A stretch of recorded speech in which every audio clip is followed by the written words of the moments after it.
म्लेच्छराज ने अपने अनुयायियों के लिए जो अनुशासन का मापदंड तैयार किया है, हम उसके विषय में चर्चा कर रहे हैं। अनुशासन संख्या 7 का यह कहना है, आप अपने कर्ज सदैव चुकाएंगे। अपने कर्ज चुकाएंगे, इससे तात्पर्य केवल आर्थिक कर्ज नहीं है। जैसे कोई बैंक अपने ग्राहक को लोन देती है और उस ग्राहक से उसके बदले सूद लेती है, तो ये एक प्रकार का आर्थिक विनिमय हो गया, कर्ज का आदान प्रदान हो गया। लेकिन यहाँ पर ऑलवेज पे योर डेब्ट्स, आप सदैव अपने कर्ज चुकाएंगे। इसका तात्पर्य यह है कि अगर म्लेच्छराज के किसी सेवक के द्वारा आपके प्रति कोई उपकार किया गया है, तो आप उस उपकार को अवश्य चुकाएंगे। आप बीच में संगठन नहीं छोड़ सकते हैं। मतलब आप संगठन के द्वारा दिए गए उपकार का बदला सदैव चुकाते रहेंगे। जहां भी आपका कार्य क्षेत्र हो, जहां पर भी आप कार्य कर रहे हो, चाहे आप नेता हो, चाहे आप अभिनेता हो, चाहे आप खिलाड़ी हो, चाहे आप उद्योगपति हो, चाहे आप चिकित्सक हो, चाहे आप लेखक हो, चाहे आप वैज्ञानिक हो, चाहे आप व्यवसायी हो या जो भी हो, संगठन के द्वारा, म्लेच्छराज के लोगों के द्वारा आपके प्रति जो उपकार किया गया है, आपको जो बल या संसाधन प्रदान किए गए हैं, आप उसका बदला सदैव चुकाएंगे। कभी भी एक तरफा ये संबंध नहीं होगा कि आपने वहां से लाभ उठा लिया और जब अपने कर्तव्य के निर्वहन की बात आई तो आप पीछे हट गए। 8वां नियम यह कहता है, एक जान की कीमत गोली की कीमत से सदैव अधिक होती है। ये बात जानकर आपको आश्चर्य होगा कि विश्व में हथियारों की सप्लाई, हथियारों के निर्माण, हथियारों की खपत बहुत अधिक है और बड़ी बड़ी अर्थव्यवस्थाएं केवल इसीलिए चल रही हैं कि कहीं पर युद्ध हो रहा है। किसी देश में चल रहे युद्ध से वहां की अर्थव्यवस्था नष्ट होती है, तो किसी देश में उसी युद्ध के कारण अर्थव्यवस्था चमक जाती है। लेकिन म्लेच्छराज का यह नियम है कि उसके अनुयायी गोली से अधिक जान की कीमत समझेंगे, गोली से अधिक महत्व प्राण को देंगे। अब गोली जो है वो म्लेच्छराज के अर्थव्यवस्था में एक बहुत बड़ा हिस्सा अदा करती है। गोली के कारण, हथियारों के कारण, मिसाइल के कारण, बम बारूद के कारण म्लेच्छराज की अर्थव्यवस्था बहुत ऊपर जाती है और साथ ही साथ विश्व की जनसंख्या उससे संतुलित रहती है। तो म्लेच्छराज को अपने मानसिक गुलामों के ऊपर नियंत्रण करने में बड़ी सुविधा रहती है। लेकिन इसका जो नियम है कि गोली की कीमत जान की कीमत से सदैव कम रहेगी, ये नियम उसके सेवकों के ऊपर बहुत महत्वपूर्ण रूप से लागू होता है, ताकि केवल वो लोग मरें जो म्लेच्छराज के प्रति पूर्णतया समर्पित नहीं है। क्योंकि अगर अपने ही गुलाम मर जाएंगे तो काम कौन करेगा? इसलिए गुलाम जिंदा रहें, गुलाम अपना काम करते रहें। जॉम्बी जो हैं, जॉम्बी का सरदार जॉम्बी को नहीं मरने देता। वेम्पायर इत्यादि के जो सरदार है वो वेम्पायर को नहीं मरने देते, यही मैथोलॉजी में कहा जाता है। लेकिन ये बात यहाँ भी लागू होती है कि गुलाम अगर मर जाएंगे तो हमारे अभियान को आगे बढ़ाएगा कौन? हमको मैन पावर कहाँ से मिलेगा? इसीलिए लोग मरें, लेकिन मरने वालों में हमारे गुलाम न हो। हमारे गुलामों की जान की कीमत गोली की कीमत से सदैव ज़्यादा रहेगी। इसीलिए जहाँ बड़े बड़े युद्ध हो रहे हों, वहाँ मरने वाले लोग या तो म्लेच्छराज के संगठन में, म्लेच्छराज के दल में बहुत निम्न स्तर के लोग हैं जिनके मरने से म्लेच्छराज की सत्ता को प्रभाव नहीं पड़ता, या फिर ये वो लोग हैं जिनको जिंदा रखकर अब म्लेच्छराज को कोई लाभ नहीं होगा। म्लेच्छराज का 9वां नियम यह कहता है, बिना पहले स्तर को पार किए आप अगले स्तर तक नहीं पहुंच सकते हैं। आपको जो काम करने के लिए कहा गया है, यदि आप उस काम में असफल होते हैं तो आप उसी स्तर में फंसे रह जाएंगे। जैसे कि किसी भी सत्ता के लिए अलग अलग स्तर होते हैं। जैसे कि नेतागिरी में भी स्तर है, मुखिया है, सरपंच है, उसके ऊपर आप नगर पंचायत या जिला परिषद देख लीजिए, उसके ऊपर सांसद है, विधायक सांसद देख लीजिए, उसके ऊपर प्रधानमंत्री, मुख्यमंत्री इत्यादि हैं। तो उसी प्रकार से यहाँ भी अलग अलग स्तर हैं। और फ्रीमेसन्स में भी 33 स्तरों की बात कही जाती है और फ्रीमेसन्स भी काउंसिल ऑफ 17 का एक हिस्सा है। फ्रीमेसन्स हो, इल्यूमिनाती हो या बोन एंड स्कल्स हो, ये सब अलग अलग जो अनुभाग चल रहे हैं म्लेच्छराज के, ये सभी काउंसिल ऑफ 17 का ही हिस्सा है। काउंसिल ऑफ 17 में 15 संस्थाएं हैं और जो 2 हैं वो आर्द्रम्लेच्छ और अनाम्लेच्छ हैं। जो मतलब जैसा कि मैंने आपको पिछले अनुभाग में बताया था, एक ही शरीर में रहने वाली 2 शक्तियां हैं, आर्द्रम्लेच्छ और उसका नियंत्रक अनाम्लेच्छ। तो ये 16 लोग जो 17वें के साथ युक्त हैं, उनमें 15 तो संगठन के नायक हैं, एक उनका भी नायक है और उसके अंदर जो 17वां है वो इन समस्त लोगों को शैतानी ऊर्जा प्रदान करने वाला तत्व है। तो यहां पर मैं बता रहा था, नवा नियम यह कहता है कि कोई भी व्यक्ति जिसको जो प्रोजेक्ट दिया गया है, जो टारगेट दिया गया है, जो काम दिया गया है, उसको जब तक वो पूरा नहीं करता तब तक उसको अगले स्तर में प्रवेश की अनुमति नहीं मिलेगी। उसको ये पता नहीं चलेगा कि हम किसके लिए काम कर रहे हैं, उसको यह पता नहीं चलेगा कि हम जो यह कार्य किए, इस कार्य से किन सत्ताओं को लाभ पहुंचा, किस प्रकार के तत्वों को लाभ पहुंचा। हो सकता है आपको लग रहा है नेतागिरी में कि हमने ये कॉरिडोर बनवा दिया, ये प्रोजेक्ट कर दिया, ये पुल बनवा दिया, ये फैक्ट्री लगवा दी, तो इससे हमारे सीनियर नेता को लाभ हुआ, लेकिन उसके ऊपर जो बैठा है उस तक आप नहीं पहुंच सकते। जैसे किसी गेम में एक लेवल पार करने के बाद दूसरा लेवल अनलॉक होता है और उसके बाद आपको पता चलता है कि आगे की कहानी क्या है या आगे की प्रणाली क्या है, वैसे ही यहाँ पर समझना चाहिए कि एक स्तर के कार्यों को बिना पूरा किए हुए आप ऊपर के अधिकारियों से नहीं मिल सकते और ऊपर के अधिकारियों की वास्तविकता को नहीं जान सकते हैं। 10वां नियम यह कहता है कि आप कभी भी अपने जीवन के निर्णयों से म्लेच्छराज की सत्ता को प्रभावित नहीं करेंगे नकारात्मक रूप से। आपके द्वारा की गई कोई डील, आपके द्वारा किया गया कोई निर्णय, आपके द्वारा दिया गया कोई वक्तव्य अगर म्लेच्छराज की सत्ता को एक्सपोज कर रहा है, म्लेच्छराज की सत्ता के हितों के विरुद्ध जा रहा है, तो आपको न केवल उसके संगठन से बाहर किया जाएगा, अपितु आवश्यक होने पर 2 स्थितियों में या तो आपको निजी रूप से गायब कर दिया जाएगा, मार दिया जाएगा, या फिर आपके समस्त परिवार और राजदारों के साथ आपको नष्ट कर दिया जाएगा। तात्पर्य यह है कि यदि आप किसी विषय में कंप्रोमाइज कर रहे हैं, किसी विषय में निर्णय ले रहे हैं और वो निर्णय आपके उच्चाधिकारियों के संज्ञान के बिना है, तो आप इस बात को सुनिश्चित करें, यदि जिंदा रहना चाहते हैं तो, कि आपके द्वारा लिए गए निर्णय से आपके उच्चाधिकारी नकारात्मक रूप से प्रभावित नहीं हो। म्लेच्छराज के 11वें नियम को कहते हैं मंदिर का नियम। इस नियम को इसने वेदों से चुराया है। वेदों में एक सिद्धांत है, देहो देवालय प्रोक्तो जीवो नाम सदाशिव त्यजेद ज्ञान निर्माल्यम सोहम भावेन पूजयेत। तात्पर्य क्या है? हमारा शरीर ही मंदिर है और उसमें रहने वाला जीवात्मा ही परमात्मा का स्वरूप है। इसीलिए शरीर रूपी मंदिर में रहने वाले चेतन रूपी देवता की हम आराधना करते हैं और अपने अज्ञान को ही निर्माल्य समझकर उसका विसर्जन करते हैं, ज्ञान को ही उपलब्धि मानकर स्वीकार करते हैं। मैं वह परमात्मा हूँ, मैं ही परमात्मा का अंश हूँ, मैं ही परमात्मा हूँ, ऐसा समझते हुए जीव और ब्रह्म में अभिन्नता का विचार करते हुए आत्मयजन का उपदेश शास्त्र करते हैं। लेकिन इसी बात को नकारात्मकता की ओर से ले जाते हुए जो 11वां नियम है वह कहता है कि पहले नियम के आधार पर आपने जिस अनाम वृक्ष की ज्योति की प्रतिष्ठा अपने हृदय में की थी, उसी ज्योति को आप अपने आत्मसात भाव से जगाते रहें और अपने शरीर को कभी भी आप क्षति नहीं पहुंचा सकते हैं। एक बात ध्यान दीजिएगा, पूरे विश्व में ड्रग, नशेबाजी, व्यभिचार और मानव तस्करी इत्यादि में म्लेच्छराज का प्रत्यक्ष हाथ है, किंतु म्लेच्छराज के जो उच्चाधिकारी हैं उनको शराब पीने की अनुमति नहीं होती है। म्लेच्छराज के उच्चाधिकारियों को ड्रग लेने की अनुमति नहीं होती है। म्लेच्छराज के छोटे छोटे सेवक कर सकते हैं ऐसा, क्योंकि कंज्यूमर भी तो वही बनाएंगे ना, लेकिन म्लेच्छराज के जो उच्चाधिकारी हैं वो कोई भी ऐसा तत्व अपने शरीर में नहीं डाल सकते हैं जो उनके शरीर के वाइटल ऑर्गन्स को प्रभावित करे, उनके शरीर के किडनी, लिवर इत्यादि को नष्ट करे। क्योंकि जितने शरीर में वो ज्योति प्रतिष्ठित रहेगी, अनाम म्लेच्छ की सत्ता प्रतिष्ठित रहेगी, उतनी उसकी शक्ति बढ़ेगी। इसीलिए अपने प्रमुख अधिकारियों को शराब पीने, चरस फूंकने और किसी भी प्रकार के ऐसे ड्रग को लेने से म्लेच्छराज ने प्रतिबंधित रखा है जो कि उसके सेवकों के शरीर को अस्थायी रूप से क्षति पहुंचा सकते हैं या अंगों को विकृत कर सकते हैं। म्लेच्छराज का 12वां नियम, ये भी इसने वेदों से चुराया है। वेदों का अनुशासन है, मातृदेवो भव, पितृदेवो भव, आचार्य देवो भव। म्लेच्छराज ने इसी बात को अपने स्वार्थ के लिए प्रयोग किया और अपने सेवकों के लिए इसको नकारात्मक रूप से प्रस्तुत किया। म्लेच्छराज का यह कहना है कि जो व्यक्ति अपने माता पिता के प्रति वफादार होता है, माता पिता के प्रति निष्ठा रखता है, वही व्यक्ति म्लेच्छराज का सच्चा सेवक भी बन सकता है। आपको आश्चर्य होगा जानकर कि कैसे।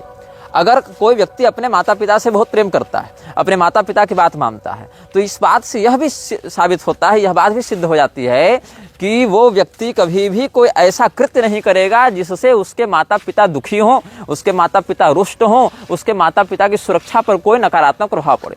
तो जो व्यक्ति अपने माता पिता के भक्त होते हैं, म्लेच्छराज चाहता है कि ये उसके गुलाम बने।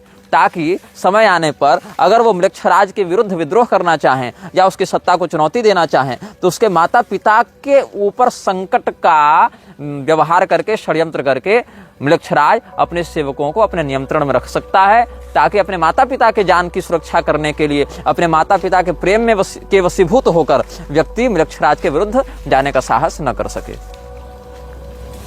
म्लेच्छराज के 13वें नियम को कहते हैं शत्रुबोध का नियम, कि आपको बिल्कुल अच्छे से यह ज्ञात होना चाहिए कि मेरा शत्रु कौन है और मेरा मित्र कौन है। जैसा कि आजकल बहुत से आधुनिक युवा रेड फ्लैग और ग्रीन फ्लैग की बात करते हैं। अब हाल ये है कि ऐसे युवाओं को बाजार में सब्जी लाने भेजा जाए तो उनको मेथी, पुदीना, पालक और धनिया का अंतर नहीं पता चलता, लेकिन किसी व्यक्ति के किसी कहे हुए, किए हुए 1-2 वक्तव्य और कृत्यों से वो बिल्कुल ठीक ठीक यह समझने का भ्रम पाल लेते हैं कि हम उसके विषय में सब कुछ जान गए। नहीं, क्योंकि म्लेच्छराज का पूरा सिंडिकेट ही कपट, षड्यंत्र और विश्वासघात पर चल रहा है। बाहरी लोगों के लिए, संगठन के आंतरिक लोगों के लिए नहीं, बाहरी लोगों के लिए, बाहरी दुनिया के लिए म्लेच्छराज कपट, विश्वासघात के ही आधार पर समस्त कार्यों को करता है। तो यह समझना चाहिए कि आप अपने शत्रु और अपने मित्र को बहुत अच्छे से पहचानेंगे। हो सकता है कोई व्यक्ति षड्यंत्र करके आपके दल में सम्मिलित होना चाहता हो और आप उससे रहस्य बता दें, या आपके विश्वास को अपना हथियार बनाता हुआ वह म्लेच्छराज के विरुद्ध कोई षड्यंत्र करे या उसकी सत्ता को चुनौती देने का प्रयास करे, तब क्या होगा? तो हमारे गुलामों के माध्यम से हमारी सत्ता बढ़ती रहे, बिगड़े नहीं, इसके लिए उसके गुलाम सदैव सतर्कता पूर्वक अपने वास्तविक मित्र और वास्तविक शत्रु का चिंतन करते रहते हैं। ये म्लेच्छराज का एक और नियम हमने आपके समक्ष बताया। म्लेच्छराज का 14वां नियम है सीमा का नियम। आपको अपनी औकात पता होनी चाहिए, आपको अपना पोटेंशियल पता होना चाहिए, आपको पता होना चाहिए कि आप किस किस काम में अच्छे हैं। जिस काम में अच्छे हैं केवल वही करने की अनुमति है।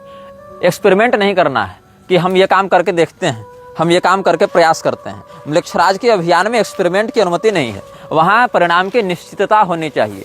हम जो कर रहे हैं उससे हमारे अभियान में क्या परिणाम प्राप्त होगा ये शोध का विषय नहीं होना चाहिए।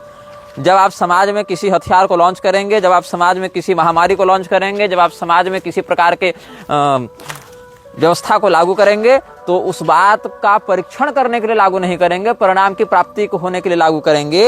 यही 14वां नियम है जो कहता है सीमा का नियम। सीमा का नियम मतलब आपको अपनी लिमिट पता होनी चाहिए, आपको अपना सामर्थ्य और अपनी कमजोरी का बिल्कुल स्पष्ट बोध होना चाहिए। म्लेच्छराज का 15वां नियम यह कहता है आप अपने नायक को प्रतिस्थापित नहीं कर सकते हैं। There would be only one and only one boss. इसका अर्थ है कि म्लेच्छराज का कोई उत्तराधिकारी नहीं होगा। म्लेच्छराज का कोई चयन नहीं कर सकता है कि चलो काउंसिल ऑफ 17 में आज हम इसको बना दिए, 5 साल के बाद इसको बना दिए, उसको बना दिए। बिल्कुल नहीं, ये प्रतिबंधित है। वहां पर इस प्रकार की दावेदारी नहीं हो सकती है कि अभी वाला म्लेच्छराज जो है आर्धम्लेच्छ उसको प्रतिस्थापित कर दें और उसके जगह हम उसी काउंसिल से किसी दूसरे नेता को उठाकर खड़ा कर दें। ऐसा बिल्कुल नहीं हो सकता है। म्लेच्छराज के यहाँ वोटिंग का कोई सिस्टम नहीं है, कोई व्यवस्था नहीं है। म्लेच्छराज इस बात को बिल्कुल स्पष्टता से कहता है कि आप किसको अपना नायक मानते हैं और उस नायक के प्रति आप वफादार बने रहें, और निश्चित ही वो स्वयं को ही सर्वश्रेष्ठ नायक के रूप में ख्यापित करता है। यहाँ तक कि म्लेच्छराज 2 प्रकार के विकल्प देता है, या तो आप ईश्वर को अपना सर्वस्व माने या तो पैसे को। यदि आप ईश्वर को अपना सर्वस्व मानते हैं तो इसका अर्थ है कि आप म्लेच्छराज के संगठन में प्रवेश पाने योग्य नहीं हैं।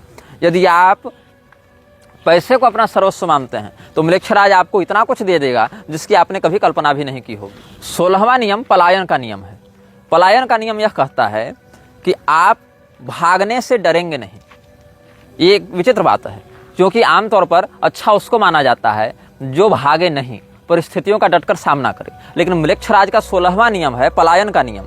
आपको बिल्कुल पता होना चाहिए कि कहां पर भागना फायदेमंद है, कहां पर कदम पीछे खींचना फायदेमंद है, कहां पर बने रहने से आपको क्षति होगी। इसीलिए आप परिस्थितियों से भागने के लिए सदैव तैयार रहें।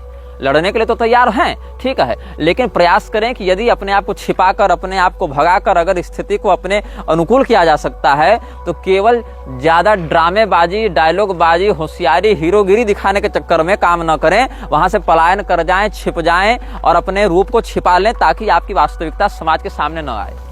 17वां नियम है अच्छाई का नियम। Everything good is not always good for you. Mlechchharaj का 17वां नियम है अच्छाई का नियम। हो सकता है बाकियों के लिए वो चीज़ बहुत अच्छी हो, लेकिन आपको ध्यान में रखना है कि हर अच्छी चीज़ आपके लिए अच्छी नहीं होती। दवाइयाँ तो बहुत सी हैं, हर दवाई हर मरीज के लिए नहीं होती। भोजन हर प्रकार के उपलब्ध हैं, हर प्रकार का भोजन हर प्रकार के उपभोक्ता के लिए सही नहीं होता। तो ये समझना बहुत आवश्यक है कि संसार में जितनी भी अच्छी चीज़ें हैं, आवश्यक नहीं कि सब आपके लिए भी अच्छी हों। इसीलिए म्लेच्छराज का 17वां नियम यह कहता है कि कभी भी बाहरी अच्छाई की देखा देखी में निर्णय न लें, उसमें हितों का ध्यान रखना सीखें। म्लेच्छराज का 18वां नियम यह कहता है, आपके हृदय में अनाम म्लेच्छ की जो ज्योति प्रतिष्ठापित की गई थी पहले नियम के आधार पर, आप उसको बेच नहीं सकते, क्योंकि आपने अपनी आत्मा बेच दी है अनाम म्लेच्छ को। अब आप उसका पुनः विक्रय नहीं कर सकते हैं, साथ ही आप उसको स्थानांतरित नहीं कर सकते हैं।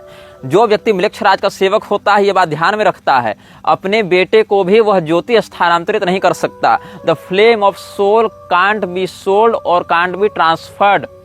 वो जो ज्योति स्थापित करता है, जैसा कि मैंने कल आपको बताया था पिछले अनुभाग में कि असुर राजाओं ने अनाम म्लेच्छ और आर्द्र म्लेच्छ के स्तर प्रारूप के लिए बच्चों का बलिदान देना प्रारंभ किया था, अग्निकुंड में डालकर। बाल वर्शिप करके भी एक ऐसा ही रिचुअल यहूदियों में देखा जाता है, जहां पर बच्चे को इस प्रकार से बलिदान दे देते हैं।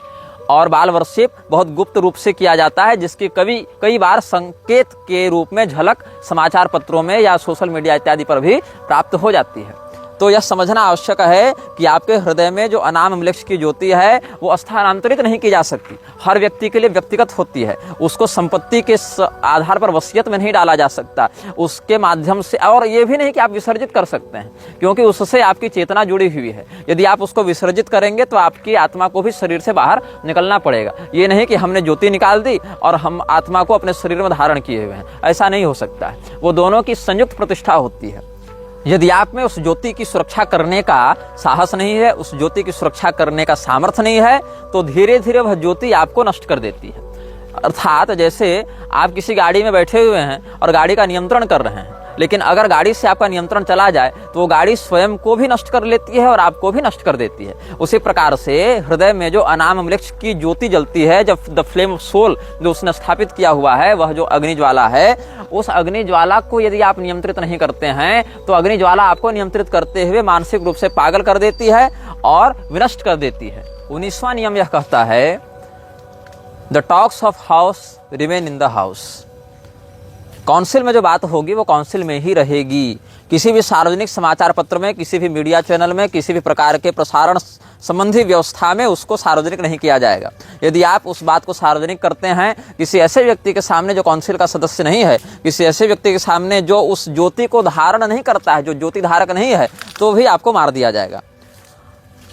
मतलब जो भी घटनाएं, जो भी निर्णय, जो भी परियोजनाएं काउंसिल की बैठक में चर्चित होंगी, निर्णीत होंगी, वो केवल और केवल काउंसिल सदस्य ही जान सकते हैं। वही व्यक्ति जान सकता है जिसने अनाम म्लेच्छ की ज्योति की प्रतिष्ठा अपने हृदय में की है। 20वां नियम है उद्देश्य का नियम।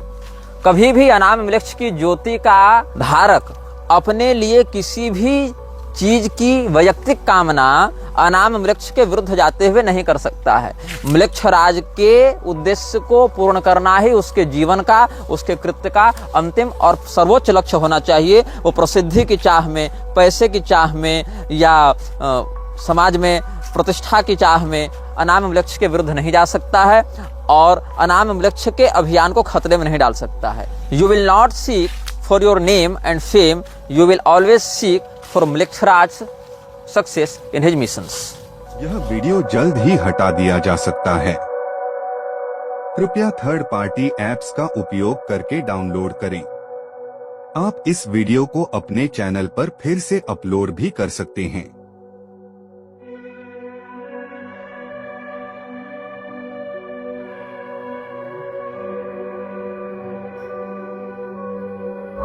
This video may get deleted soon. Please download using third-party apps.